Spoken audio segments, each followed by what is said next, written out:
Ellie Burrows Gluck with us, the co-founder and CEO of Mindful Meditation, a yoga studio with locations in the Upper East Side, Greenwich, and Williamsburg. The studio is all about helping New Yorkers de-stress and be mindful.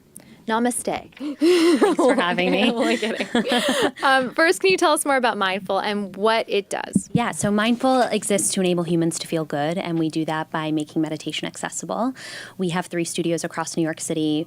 We're in close to 200 companies teaching meditation and mindfulness. We have a static video channel, a nonprofit arm, and we also have a teacher training program that people have traveled from all over the world, I think Ireland, Japan, Russia to take it, Wow. Which is pretty incredible. Yeah. But we have an amazing staff of 45 expert teachers who are all certified in different traditions and lineages, generally 2,500 years and older. And they offer simple techniques in a really accessible manner. And all of the types of meditation we teach are time tested.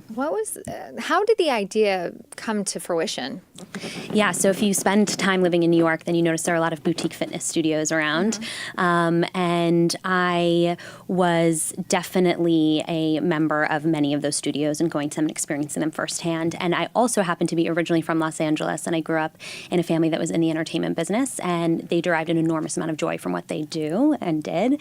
And I saw that same joy growing up every single day. So I went to Northwestern for film school, graduated, went right into the William Morris mailroom here in New York City. Oh, cool. Very cool. Ended up working for a couple producers and then finding myself at a financing and sales firm for film. And I noticed the way my colleagues felt so unbelievably passionate about what they did.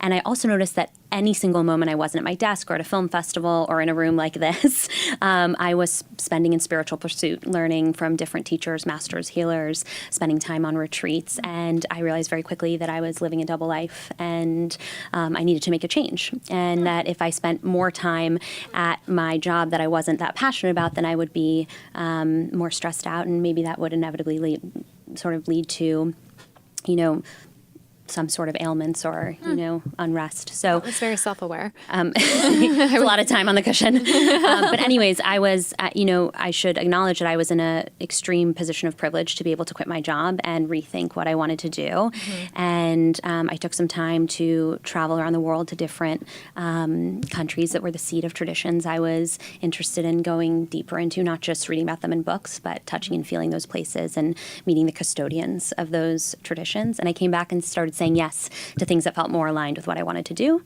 And those yeses brought me to my co-founder, who was a meditation expert.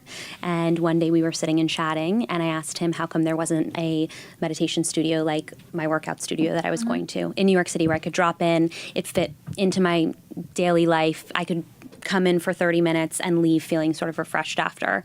And he sort of said to me, there's going to be, one on every corner in 10 years. They're just like yoga studios. Meditation is where yoga was 30 years ago. If someone is having a New Year's resolution to be calmer, more mindful, but they're not sure how to get there, how would you say someone could get involved with meditation for beginners? So we talk about the 3 C's a lot. First one being commitment. So first you have to make the commitment to meditate. Mm-hmm. That's because it's only with consistency, that's your second C, that you begin to see the benefits, which are cumulative over time. So those are your 3 C's right there. It's really easy to remember. And I cannot stress enough the consistency piece of it, because it's really about, finding a consistent time of day that you've carved out on your calendar, finding a consistent type of practice. So that means maybe you want to try your hand at mindfulness or loving kindness, but you wouldn't try your hand at both at the same time, because it would be like trying to learn trumpet and violin at the same time and only practicing one day and then picking up the other, and it's a totally different skill set. And then we talk about a consistent place, so a designated area. Maybe if you don't have access to Mindful here in New York, we have a video channel called Mindful Video, and you could set up a little corner with a cushion, or a chair is fine, or even your couch, and you can tune in there, and we'll have our teachers guide you through, anywhere from a 1-minute quick fix to a 20-minute sit.